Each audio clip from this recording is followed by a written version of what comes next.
There we go. Hey, I All, can see your face. all right. So good afternoon, everyone. I'm going to call this meeting to order for the Programs Committee meeting for Finance New Orleans for February. Can we do roll call? Finance New Orleans Programs Committee meeting roll call. Chair Andronika Morris. Present. Mrs. Giselle Johnson Banks. Present. Mr. Steve Smith. Mr. Edgar Chase IV. A quorum is present. All right, thank you so much. Let's move right into old business. First up, we're gonna get an update on the SAC approval for Christopher Park, and then Kelly, you can just roll right into the Our Lady of Lourdes discussion as well. Sure, thank you. Good afternoon, everyone. Christopher Park SAC approval. I did receive an update earlier in the week that the city HUD approval steps and process have begun. It should take just a few more weeks to obtain final approval, and at that time, SAC disposition request will be submitted. They do have up to 60 days to approve the request. However, they felt that it would be expedited, so it would not take the full 60 days. All right. Commissioner Banks, do you have any questions you want to ask about this?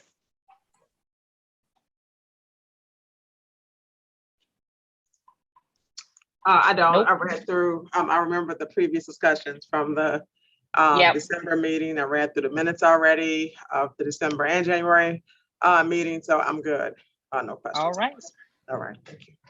Great. And then let's, Kelly, you can keep going. Okay, so Our Lady of Lourdes is currently in underwriting. It does look favorable and will be going to underwriting committee next week for approval. So the inducement bond resolution was included here for informational purposes and for review. And based on the approval and timing of the underwriting will determine the next steps to be presented to board for preliminary approval. So we included it in the distribution for information and reading purposes. So they're blurring together with me. This developer, have we met this development team? We met them, or I'm confusing the project because there's so many. Have we met this team at a presentation? Have they formally come in front of the programs committee to go over the project points and things like that? Because we wanted to get in the place where we were having those preliminary discussions, or at least talking to the developer about the project, and then that happening at least one full month of programs before it goes to the full board. So it did go in front of underwriting committee for the preliminary Q&A session. I would have to go back to see if it did come in front of programs. I'll kind of defer to Damon for a piece of that. I don't recall. I don't think it did. Okay. I'm looking at it now. recall. Yeah, I'm looking at it now, and because I was like, is that Providence's project? I wasn't sure, and I know they haven't been here. So yeah. Okay. Right, and they're still in underwriting, and we hope to finalize that next week. Underwriting committee is scheduled for Wednesday of next week. Okay, so just to warn everybody, we've talked about this. The program committee understands the need to expedite when circumstances warranted, but we want to get into the habit of program committee having a chance to dig our teeth into these projects before they have to go to full board. So that means keeping to the schedule. We're not seeing them today. They're not here today. That means they might be able to, and again, we understand things are happening. You might be able to have them here in March, which means they should not go before the full board until April. And so that's the timeline that we want to make sure that everybody is following. The program committee needs to see it twice before it goes at least a month before, and the month before it goes back to the full board for their vote. Kelly, Okay. I'm sorry. can you talk about the timeline that we have planned for this project, just so the board members can understand what the next steps are? Yeah, so I appreciate the clarification. My understanding the developers did do presentation for underwriting committee. I was unaware that they actually do come and do a full presentation to the programs committee. So going forward for the preliminary approval on the inducement, we'll have the developers here for a presentation. We will also have Byron here to discuss the feasibility, as underwriting is now moved in the front of the process. So underwriting has already been established and feasibility has already been approved and approved by underwriting committee on the front end. So then we'll be moving forward with, as you suggested, Ms. Morris, with preliminary approval by programs in March for the inducement, followed by 30 days for April for the board. And then it will go through, of course, the bond process. Also, after underwriting, we will be coming to programs committee for the pilot resolution. Pushing this back till March, we probably could do both the resolution for the pilot and the resolution for the bond. We could request approval at the same meeting and follow the same 30 days for the board. Once the bond process with this, the public hearings, all the publications, then it does come back to each of you for the second approval. That works. That should work. Okay. Yeah, I mean, and again, we don't have a problem with having two conversations about the same project, but like I said, it's, but that even makes it even more imperative because that's a lot of docs to review. These are complicated deals that we want to understand, the commitments that we're making. We trust you all, but we need to make sure. Okay, noted. Okay. Any other questions? Yeah, I'm I was sorry? gonna say, no, you're fine. Any other Commissioner- questions for Our Lady of Lords? I'm good, Commissioner Johnson Banks. Oh, I'm good. All right, let's move into new business. So we have the minutes from the December 15th meeting and the January 19th meeting to approve. We didn't approve December because we didn't have quorum in January. We just did an informational meeting.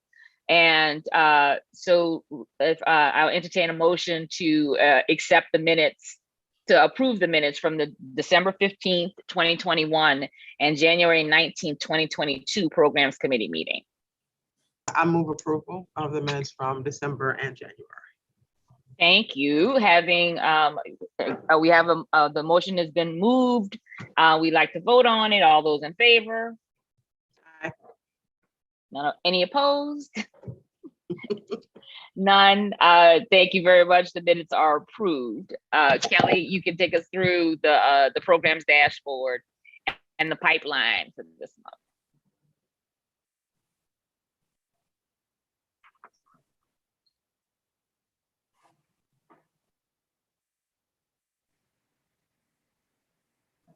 Let's see, next slide. Thank you. Okay, so programs report, end of month for January. We did not have any utility assistance payments in January of 2022. I will say we did have 2 requests for February that is currently under review for approval right now. So we actually may have 2 payouts in February. The Own New Orleans program has been decommissioned, so there's no changes in any demographics or any changes with the program. The Green Mortgage Program, we activated in June of 2021. We did have 2 closings in January. At the time of this report, we had 1 anticipated to close, but we're now up to 2. So I'm expecting a minimum of 2 closings that we are aware about in February. For the Sustainable Developer Pipeline, H3C did close in December of 2021, and we still have 3 estimated closings to happen in first quarter 22, and we'll go through that when we go through the active pipeline. We do have 17 total that are active. Next slide. So these are the demographics for community support, and there was no change from the previous month since there were no payouts in January. Next slide.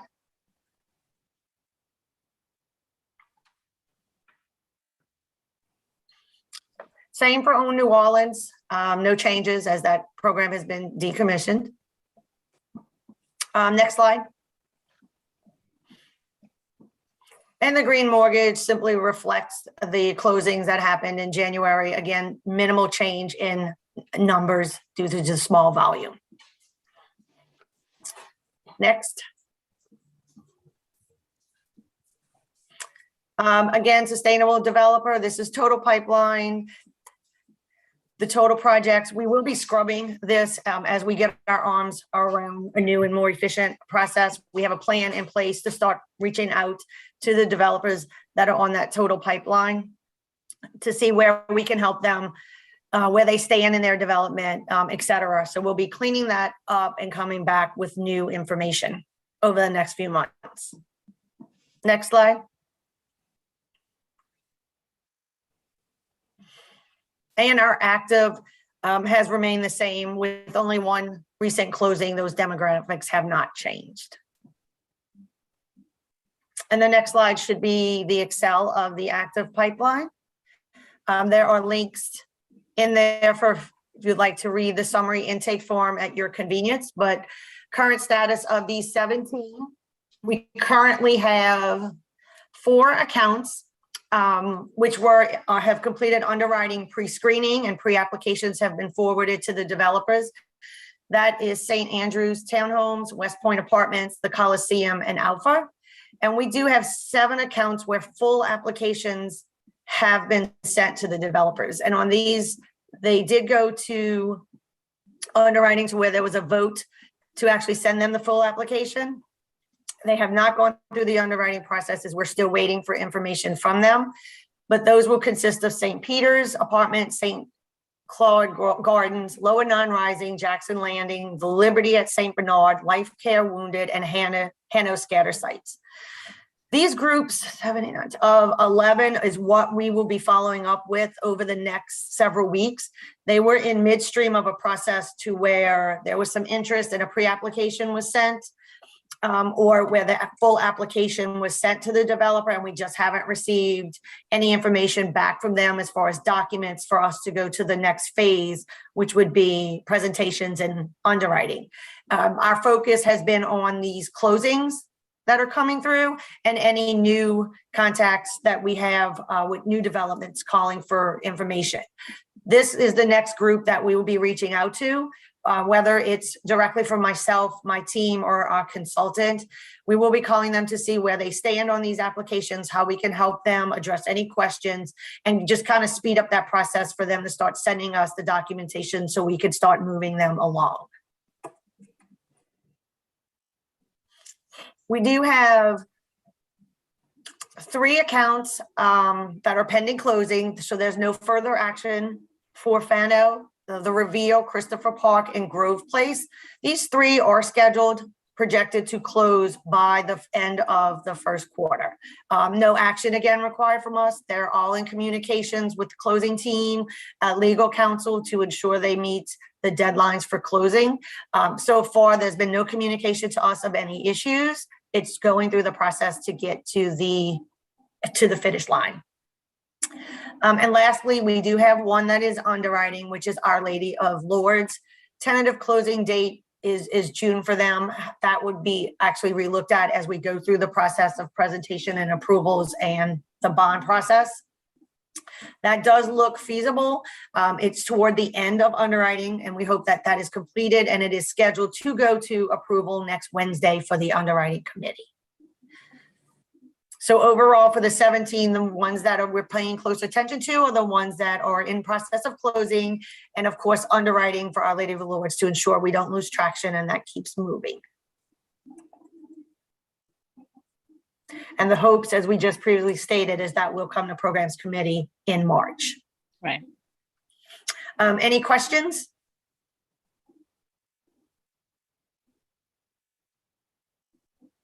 All right, thank you. All right. Thank you all so much. We didn't have any questions, so I think that's going to wrap us up. Oh, do we have any comments? Any public comments? No public comments at this time. All right. Well, with that, I have, Go ahead. Oh, Damon, sorry. I've skipped ahead. no, that's okay. Did you have something you wanted to add? Yeah, just a few comments about some things that are coming down the pipeline. Kelly just talked about a lot of the projects that we're focused on. There's also some additions or improvements that we're making to the various programs, single family and multifamily. Something we're really focused on right now on the multifamily side is setting up our bonding capacity. So you see that we have a few conduit deals that are coming through the pipeline. One being Christopher Park, which will close in a month or so. Kelly just talked about another bond deal, 13 million. So a lot of the deals that we're seeing so far have been conduit issues, meaning developer usually has a buyer in hand, they have a lender in hand that's willing to take the risk on a project because it's a reputable developer. A lot of these are out-of-state developers that have their own relationships that they're bringing to the table.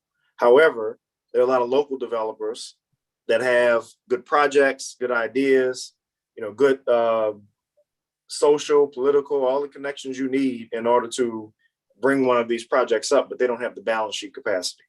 So that's a role for Finance New Orleans in the community, is using our balance sheet to help stimulate certain types of bond deals, particularly for local developers, DBE developers. And we're building a program around using our balance sheet capacity to stimulate those types of projects, which should add more deals to our pipeline. Also, we need to build our balance sheet capacity to offer FHA and Freddie Mac bond type or bond issues for developers to use as another avenue. So they can go conduit, they can use our homemade solution, or they can use federal programs like FHA and Freddie Mac in order to complete their bond issues. In many of those cases, outside of the conduit issuance, we need to have balance sheet capacity that we're bringing to the table to help these developers get into the marketplace. So those deals tend to be better for us economically as well.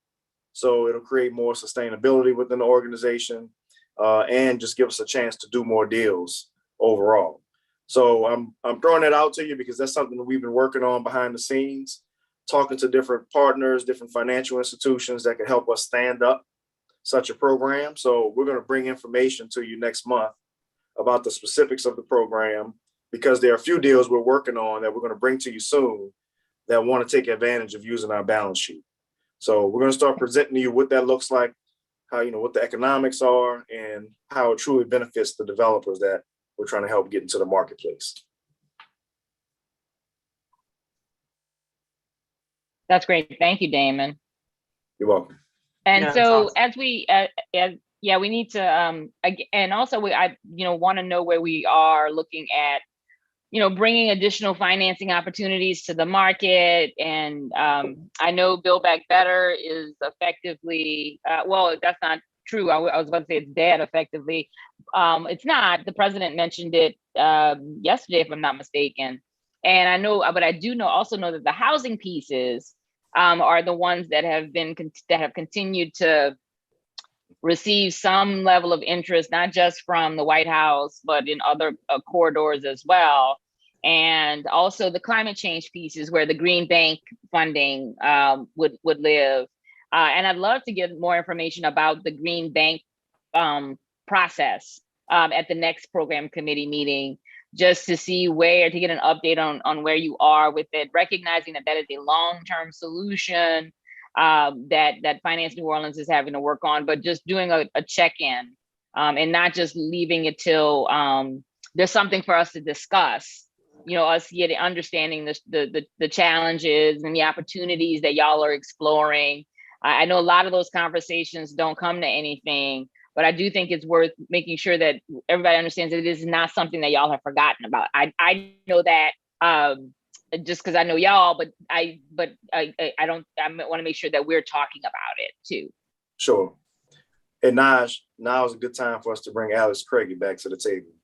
So the American Green Bank Consortium representative, you heard from him in a previous meeting, and we wanted to get him back at the end of the year, but we couldn't make it work. So now is a good time for him to come on.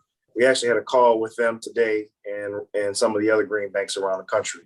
So there have been some changes. There's some updates to the strategy. Of course, with Build Back Better being in flux, the Green Bank Consortium has had to make adjustments. But we're also in the process of going through a sort of a canvassing session with the Green Bank Consortium. Basically, they're taking inventory of all of the green banks. What are your financing needs? What types of programs are you trying to get off the ground? And delivering that information up to the White House and to Congress so that they can make an informed decision about this being a good investment for that federal funding. So we can get Alex in to talk about it, and then we can also just talk about what we're doing to prepare for the oncoming green banking activity. So there's some things happening on our innovation side, like you mentioned in some previous meetings. So what we'll do is just come to the table next month with a list of updates on our programs, and we'll cover each of these items that I talked about today in those different program categories. Perfect.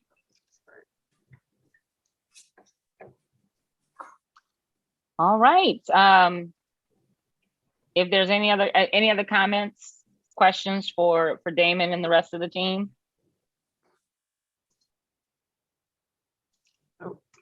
I don't have anything. All right, well, we can go ahead and wind this meeting down.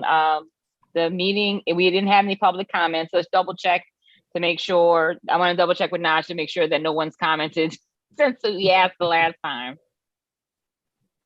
And that's a no. So, okay, No. then meeting is adjourned. Thank you all so much. Thank you. Thank you all. All right, Thank you. Have a Bye-bye. great evening.